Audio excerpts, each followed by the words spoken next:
En juin 1943, quelque part au-dessus du Pacifique, un bombardier solitaire portant le numéro maudit 41-2666 affronta seul une vingtaine de chasseurs japonais.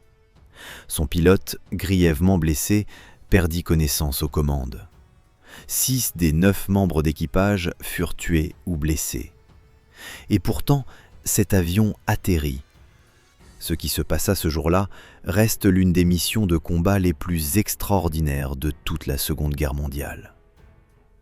Août 1942. La base aérienne américaine de Mariba, en Australie, bourdonnait du bruit des moteurs Wright Cyclone que les mécaniciens faisaient tourner à plein régime. Parmi les dizaines de pilotes qui transitaient par cette base, un homme se distinguait immédiatement, non par ses galons, mais par son attitude. Jay Zimmer Jr. avait 23 ans, un sourire permanent et une façon d'ignorer les règlements militaires qui rendaient ses supérieurs fous de rage. Officiellement, il était copilote affecté au 403e escadron de bombardement du 43e groupe de bombardement, chargé de piloter des forteresses volantes Boeing B-17. Officieusement, c'était le genre d'homme que les commandants plaçaient délibérément en bas des listes de priorité pour l'attribution des appareils, parce que personne ne voulait vraiment savoir ce qu'il ferait avec un bombardier lourd entre les mains. Zimmer n'était pas incompétent, bien au contraire. Ses heures de vol étaient impeccables et ses réflexes en situation d'urgence dépassaient de loin ceux de pilotes bien plus expérimentés. Mais il avait un problème fondamental avec l'autorité, une allergie viscérale aux ordres absurdes et une tendance à improviser là où l'armée exigeait de la rigidité absolue. Ses supérieurs le toléraient parce qu'il était brillant. Ils le marginalisaient parce qu'il était incontrôlable. C'est dans ce contexte qu'il retrouva un vieux camarade, le sergent Joe Sarnowski, bombardier et navigateur hors pair, affecté au même escadron. Les deux hommes se connaissaient depuis leur formation initiale et partageaient la même vision de la guerre: foncer, improviser, gagner. Sarnowski était plus calme que Zimmer, plus méthodique, mais tout aussi peu enclin à respecter des protocoles qui lui semblaient inutiles. Leur amitié reposait sur une confiance mutuelle absolue, le genre de confiance qui se forge uniquement dans les situations où la mort est une option réelle. En novembre 1942, lors d'une mission de bombardement au-dessus de la Nouvelle-Guinée, le pilote principal de l'appareil dans lequel volait Zimmer fut mis hors de combat par des éclats d'obus anti-aériens au début de l'approche finale. Zimmer prit les commandes sans hésiter, maintint l'appareil sur sa trajectoire de bombardement, exécuta le largage avec Sarnowski, puis ramena l'équipage entier à la base sans une seule perte supplémentaire. L'opération fut un succès total. Ses supérieurs lui remirent une Silver Star et lui accordèrent le grade de pilote commandant de bord, ce qu'il réclamait depuis des mois. Le problème était qu'on lui avait donné un titre sans lui donner les moyens qui allaient avec, ni avion attitré, ni équipage permanent. Zimmer et Sarnowski passèrent les semaines suivantes à recruter eux-mêmes leurs hommes, un par un, en les testant directement en mission. La méthode était brutale et efficace. Si un homme tenait le coup après un premier vol avec eux, il était le bienvenu. Si ce n'était pas le cas, il repartait sans qu'on lui en veuille. La plupart des volontaires qui montèrent à bord une première fois refusèrent catégoriquement de recommencer. Les missions que choisissaient Zimmer et Sarnowski étaient toujours les plus risquées, les plus complexes, celles que les autres équipages évitaient soigneusement. Quelques hommes résistèrent à cette sélection naturelle particulièrement violente. Parmi eux, le mitrailleur John Able, reconnu par tous comme l'un des tireurs les plus précis du 43e groupe, le mécanicien navigant Herbert Pugh, les mitrailleurs Ruby Johnston, George Kendrick et Forrest Dillman, ainsi que les opérateurs radio et bombardiers suppléants William Vaughan et J.T. Britton. Ces 9 hommes réunis formèrent un équipage que personne dans l'armée américaine ne prit vraiment au sérieux au départ, et que tout le monde respecta profondément par la suite. L'escadron les surnomma les Eager Beavers, les castors enthousiastes, un surnom à la fois moqueur et admiratif qui collait parfaitement à leur méthode de travail. Ils se portaient volontaires pour absolument chaque mission disponible, dès l'instant où elle apparaissait sur le tableau des opérations. Pendant que leurs camarades négociaient des rotations raisonnables et des périodes de repos, les Eager Beavers levaient la main en premier, systématiquement, quelle que soit la dangerosité de l'objectif. Ce comportement leur valut une réputation solide de casse-cou, mais aussi un résultat concret. Leur taux de réussite opérationnelle était parmi les plus élevés de tout le groupe. Ce que leurs supérieurs leur refusaient en discipline formelle, ils le compensaient largement en résultats sur le terrain. Il leur manquait pourtant une chose essentielle pour devenir vraiment redoutables. Au début de l'année 1943, le 43e groupe de bombardement fut transféré à Port Moresby, en Nouvelle-Guinée, intégré désormais au 65e escadron de bombardement. La base était poussiéreuse, surchauffée, et les conditions de vie y étaient nettement inférieures à ce que les pilotes avaient connu en Australie. Les pistes d'atterrissage étaient entourées de jungles denses, l'humidité rendait la maintenance des appareils cauchemardesque, et les pièces de rechange arrivaient avec des semaines de retard. C'était le bout du monde opérationnel américain dans le Pacifique, et c'est précisément là que Jay Zimmer allait trouver ce qu'il cherchait depuis des mois. En explorant les abords de la base peu après son arrivée, Zimmer tomba sur un coin de terrain que les mécaniciens appelaient entre eux le cimetière. Une dizaine d'appareils endommagés y attendaient d'être cannibalisés pour leurs pièces, lentement dévorés par la rouille et la végétation tropicale. La plupart n'étaient plus que des carcasses inutilisables, mais l'un d'eux attira immédiatement son attention. C'était un Boeing B-17E, visiblement malmené, dont la peinture écaillée laissait apparaître le métal nu sur une bonne partie du fuselage. Son numéro de queue était 41-2666. Les mécaniciens de la base l'appelaient Hard Luck Hattie, Hattie la malchanceuse, et ils n'avaient aucune envie d'y toucher. La réputation de cet appareil était solidement établie dans l'escadron. Hard Luck Hattie avait accumulé les incidents depuis son arrivée dans le Pacifique. Mission avortée, atterrissage d'urgence, panne moteur inexpliquée et dommages structurels répétés lors d'opérations qui s'étaient déroulées normalement pour les autres appareils du groupe. Plusieurs mécaniciens affirmaient que le numéro 666 n'était pas un hasard et que l'avion portait en lui quelque chose que les révisions techniques ne pouvaient pas corriger. Zimmer écouta ces histoires avec le même sourire tranquille qu'il arborait face à tous les obstacles et demanda immédiatement l'autorisation de récupérer l'appareil. Ses supérieurs accordèrent la permission sans hésiter, convaincus qu'il perdait son temps avec une épave condamnée. Ce que personne n'avait anticipé, c'est que Zimmer et ses hommes allaient passer les semaines suivantes à transformer complètement cet avion, non pas pour le remettre dans les standards militaires habituels, mais pour en faire quelque chose que personne n'avait encore osé construire dans le Pacifique. Le B-17 standard de l'époque embarquait 10 mitrailleuses de calibre .30. L'équipage des Eager Beavers considérait ce chiffre comme insuffisant au regard des tactiques d'interception utilisées par les pilotes japonais, qui attaquaient systématiquement par le nez de l'appareil, zone traditionnellement la moins bien défendue des forteresses volantes. Zimmer et ses hommes travaillèrent avec les armuriers disponibles sur la base pour doubler le nombre de points de tir, portant l'armement total à 19 mitrailleuses. Les anciennes mitrailleuses simples furent remplacées par des affûts jumelés. Le calibre fut uniformément porté de .30 à .50, ce qui multipliait considérablement la puissance de feu et la portée effective de chaque position. Une mitrailleuse fixe supplémentaire fut installée directement au-dessus de la station du pilote, orientée vers l'avant, actionnée par Zimmer lui-même via un mécanisme de déclenchement manuel relié aux commandes de vol. Le résultat final était spectaculaire et presque absurde à regarder. Des canons dépassaient de l'appareil dans toutes les directions imaginables, transformant la silhouette élancée du B-17 en une masse hérissée de métal qui ressemblait davantage à un porc-épic blindé qu'à un bombardier conventionnel. Le poids supplémentaire affectait les performances en vitesse maximale et en plafond opérationnel, deux paramètres que n'importe quel manuel de l'époque aurait jugés critiques. Mais Zimmer avait une philosophie différente.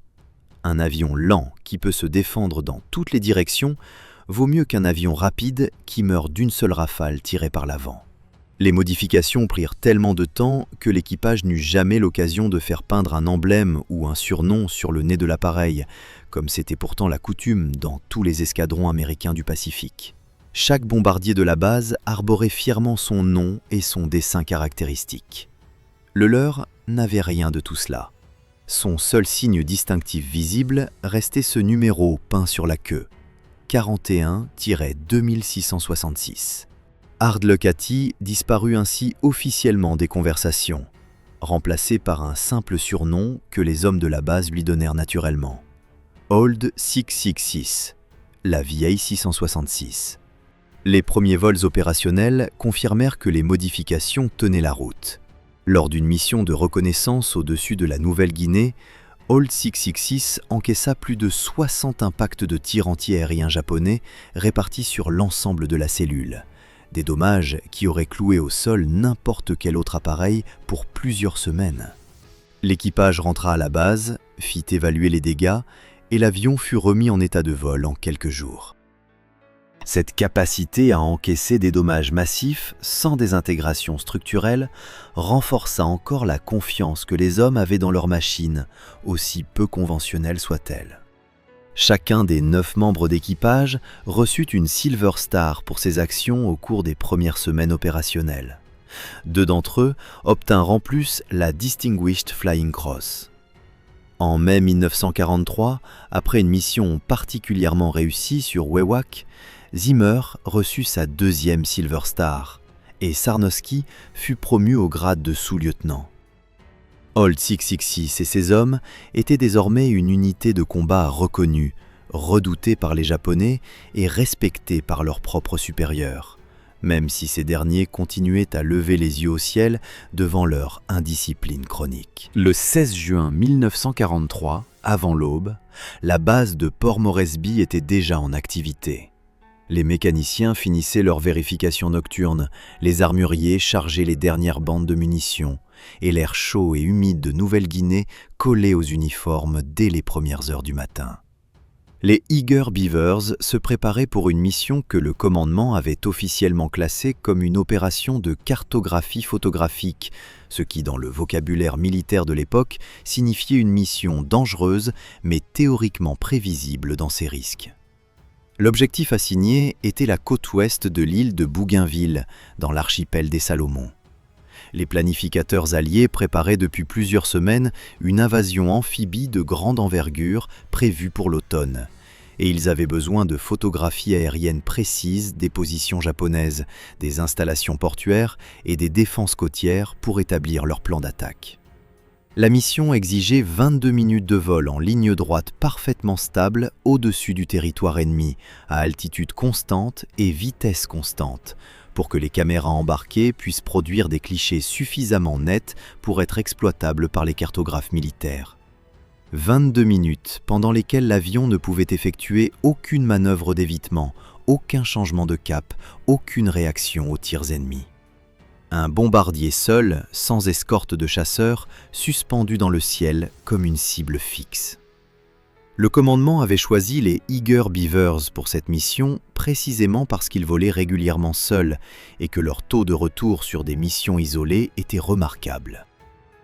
Ce que les planificateurs ne mentionnèrent pas explicitement dans le briefing, c'est qu'aucun autre équipage ne s'était porté volontaire pour ce type d'opération au-dessus de Bougainville, territoire sous contrôle japonais dense depuis le début de la guerre dans le Pacifique. Quelques heures avant le décollage, Zimmer reçut un appel téléphonique direct du quartier général du 5e commandement de bombardement. Un officier des opérations lui transmit une information de dernière minute. Les services de renseignement venaient de détecter une activité inhabituelle et significative sur l'aérodrome japonais situé près de l'île de Buka, à 107 km au nord de Bougainville. Des appareils supplémentaires avaient été observés au sol, des mouvements de troupes avaient été signalés, et le commandement souhaitait que Zimmer dévie de sa route initiale pour photographier également cette zone avant de rentrer à la base. Zimmer refusa. Sa réponse fut directe et sans ambiguïté. La mission principale de cartographie de Bougainville représentait déjà le maximum de ce qu'un seul appareil sans escorte pouvait raisonnablement accomplir. Ajouter un détour de plus de 200 km supplémentaires au-dessus d'un aérodrome actif, avec des appareils japonais potentiellement en l'air ou en phase de décollage, transformait une mission dangereuse en mission suicidaire. L'officier prit note du refus et raccrocha. Zimmer et ses hommes montèrent à bord d'Old 666 et décollèrent selon le plan original.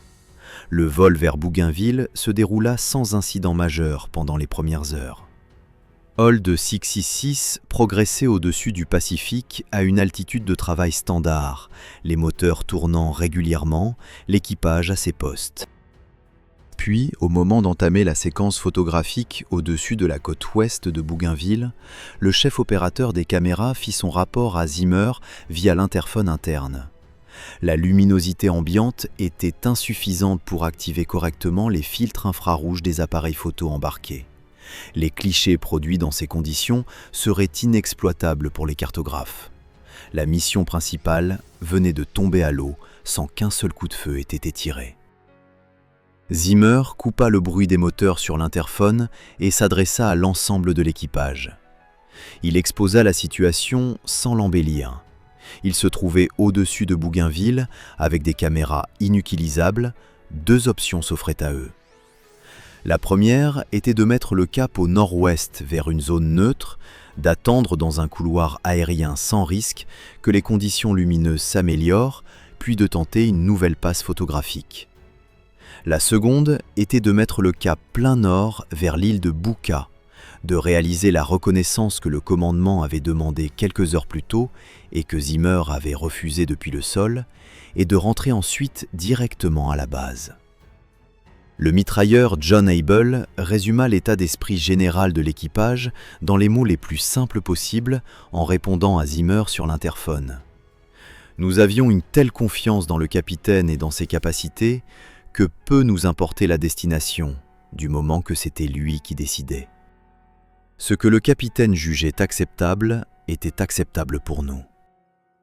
Les 8 autres hommes exprimèrent leur accord sans hésitation ni discussion supplémentaire. Zimmer inclina le manche vers la droite, modifia le cap d'Old 666 et pointa le nez de l'appareil vers le nord. À cet instant précis, aucun des 9 hommes à bord ne savait encore que les services de renseignement avaient largement sous-estimé ce qui les attendait au-dessus de Bouka. Ce qu'ils allaient trouver là-bas dépassait de loin tout ce que les Eager Beavers avaient affronté depuis le début de leur engagement dans le Pacifique, et mettrait à l'épreuve absolue chaque modification que l'équipage avait apportée à leur appareil depuis sa sortie du cimetière de Port Moresby. Old 666 approchait de l'île de Bouka par le sud-ouest quand le mitrailleur de queue signala les premiers contacts visuels. Des points sombres montaient rapidement depuis l'aérodrome japonais en contrebas, se multipliant à une vitesse qui ne laissait aucun doute sur leurs intentions. En quelques secondes, le décompte dépassa 10 appareils, puis 15, puis davantage encore. Les chasseurs japonais Mitsubishi A6M, que les Américains appelaient les Zéros, grimpaient en formation coordonnée vers l'altitude d'Old 666 avec une précision qui trahissait une préparation soigneuse. Le renseignement allié avait évoqué une activité inhabituelle sur la base. Ce qu'il n'avait pas précisé, c'est que cette activité consistait en une concentration d'environ 20 chasseurs opérationnels, pleins de carburant et armés, prêts à intercepter exactement ce genre d'intrusion solitaire. La formation d'attaque japonaise était construite pour éliminer toute possibilité de défense cohérente. 5 Zéros montaient par en dessous, cherchant à attaquer le ventre de l'appareil, zone la moins blindée de tout bombardier lourd. 2 autres approchaient par l'arrière, en léger décalage latéral, pour neutraliser les mitrailleurs de queue. 3 chasseurs supplémentaires se positionnaient sur l'axe frontal, comptant sur le fait notoire que les B-17 américains standards étaient très faiblement armés vers l'avant.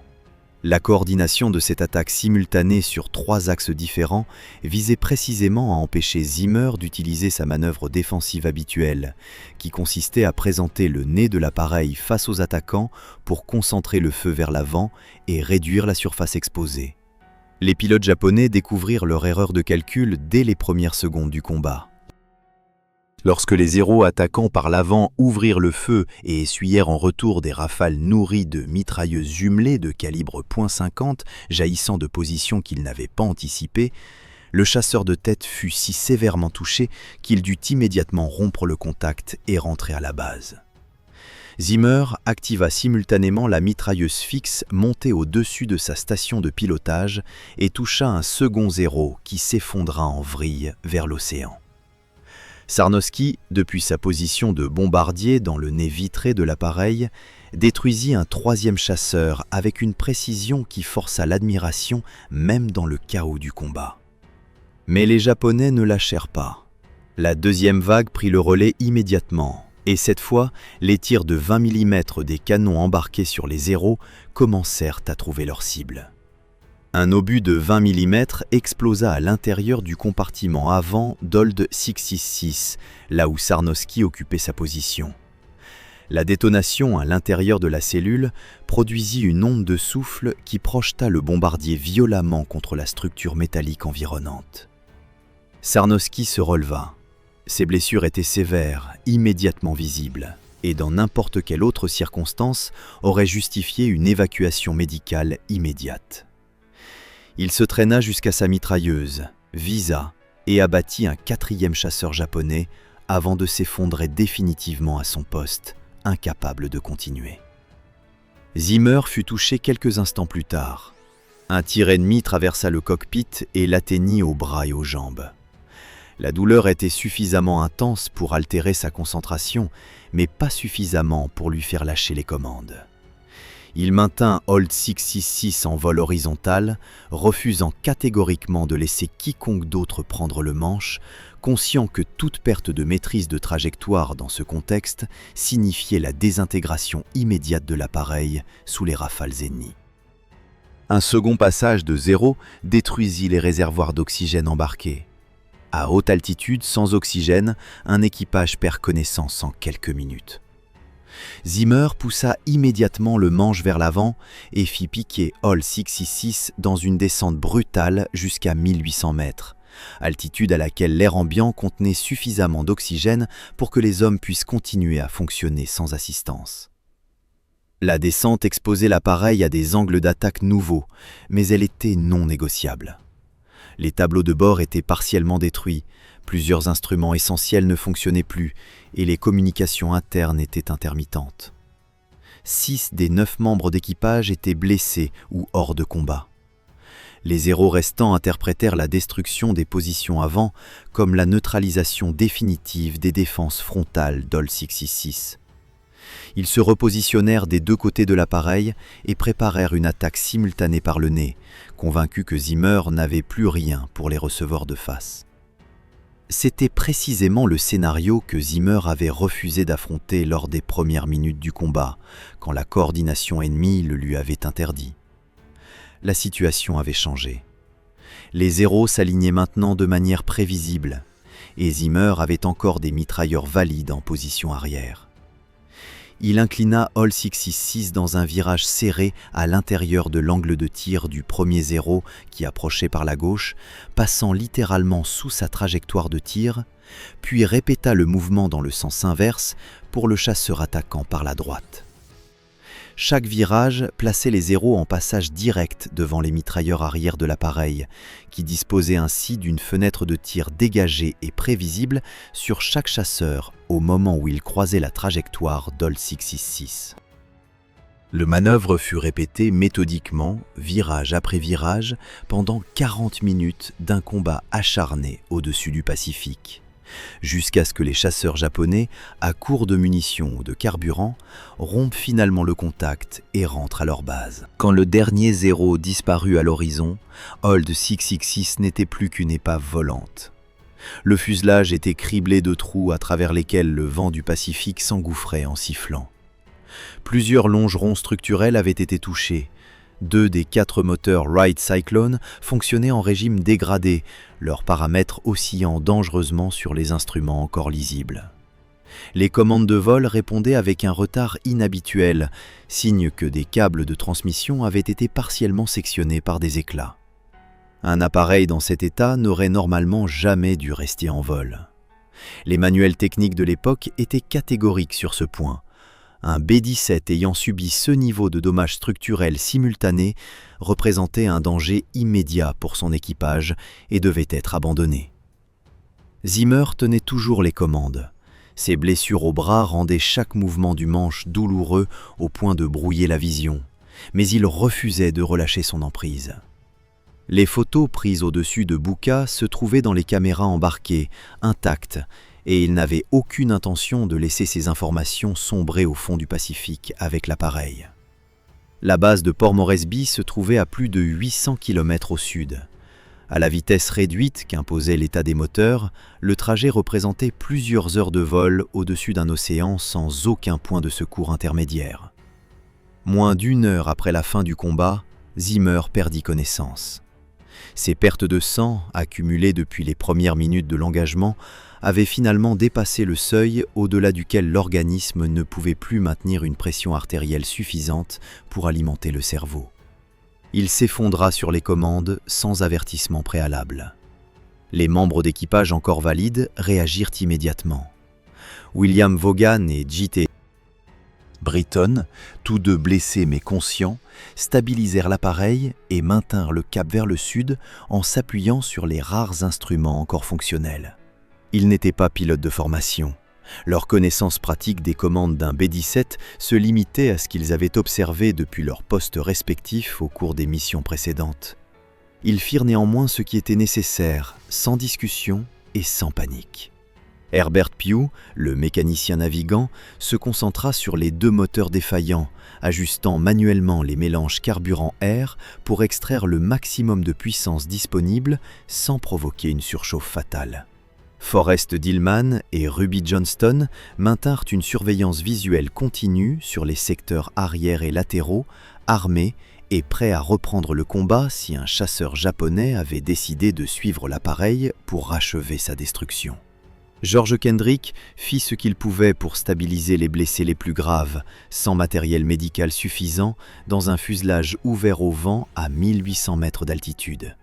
Old 66 atteignit la côte de Nouvelle-Guinée après plusieurs heures de vol. La piste de Port Moresby apparut enfin dans le champ de vision des hommes aux commandes. L'atterrissage fut brutal, les jantes du train principal répondant de manière asymétrique en raison des dommages hydrauliques subis pendant le combat, mais l'appareil resta sur la piste et s'immobilisa sans se désintégrer. 8 heures s'étaient écoulées depuis le décollage du matin. Les équipes médicales qui se précipitèrent vers l'appareil découvrirent un spectacle qui marqua durablement tous les témoins présents ce jour-là sur la base. La cellule d'Old 66 avait reçu des impacts trop nombreux pour être comptés précisément dans les premières minutes suivant l'atterrissage. Les estimations initiales parlaient de plusieurs centaines de perforations de calibres variés réparties sur l'ensemble de la structure. Sarnowski était mort à son poste dans le nez de l'appareil. Zimmer était en vie, inconscient, le visage couleur de cire. Les médecins qui l'examinèrent sur le terrain, avant même de le transporter à l'infirmerie, constatèrent qu'il avait perdu près de la moitié du volume sanguin de son corps. Sa survie relevait d'une probabilité que la médecine militaire de l'époque aurait chiffrée comme négligeable dans des circonstances normales. Il fut hospitalisé plusieurs mois avant de récupérer suffisamment pour reprendre une activité normale. Les photographies récupérées dans les caméras d'Old 666 furent transmises immédiatement aux services cartographiques alliés. 2 semaines plus tard, le haut commandement américain lança l'opération Cartwheel, une offensive coordonnée de grande envergure en Papouasie-Nouvelle-Guinée, visant à isoler la base japonaise de Rabaul et à reprendre le contrôle de l'arc insulaire du Pacifique Sud. Les planificateurs militaires qui travaillèrent sur cette opération indiquèrent explicitement dans leur rapport que les cartes et les données de positionnement, produites à partir des clichés pris par les Eager Beavers au-dessus de Bucca, avaient été déterminantes dans la conception des phases initiales de l'offensive. L'opération Cartwheel fut un succès complet et représenta un tournant stratégique majeur dans la guerre du Pacifique. Jay Zimmer et Joe Sarnowski reçurent tous deux la Medal of Honor, la plus haute distinction militaire américaine, pour leur conduite lors de la mission du 16 juin 1943. Les 7 autres membres de l'équipage, J.T. Britton, William Vaughn, Herbert Pugh, Forrest Dillman, John Able, Ruby Johnston et George Kendrick, reçurent chacun la Distinguished Service Cross. Aucun autre équipage de combat dans l'histoire militaire américaine n'avait jamais reçu un niveau collectif de décoration comparable pour une mission unique. Ce record n'a jamais été égalé depuis. Ce qui reste de cette histoire, au-delà des médailles et des rapports officiels, c'est l'image d'un avion que tout le monde avait condamné, piloté par des hommes que personne ne voulait, accomplissant ce que personne d'autre n'avait osé faire. Old 666 n'était pas censé voler. Les Eager Beavers n'étaient pas censés gagner. Et pourtant, ce sont eux qui changèrent le cours de la guerre dans le Pacifique, un matin de juin, seuls au-dessus de l'océan, face à 20 chasseurs ennemis. Si cette histoire vous a tenu en haleine, laissez un commentaire en dessous pour nous dire ce que vous en avez pensé et posez-nous vos questions sur les Eager Beavers ou sur la guerre du Pacifique. Un pouce bleu prend 2 secondes et permet à cette chaîne de continuer à vous raconter des histoires comme celle-ci. Et si vous ne voulez manquer aucun de nos prochains récits, abonnez-vous maintenant, parce que la prochaine histoire sera tout aussi extraordinaire.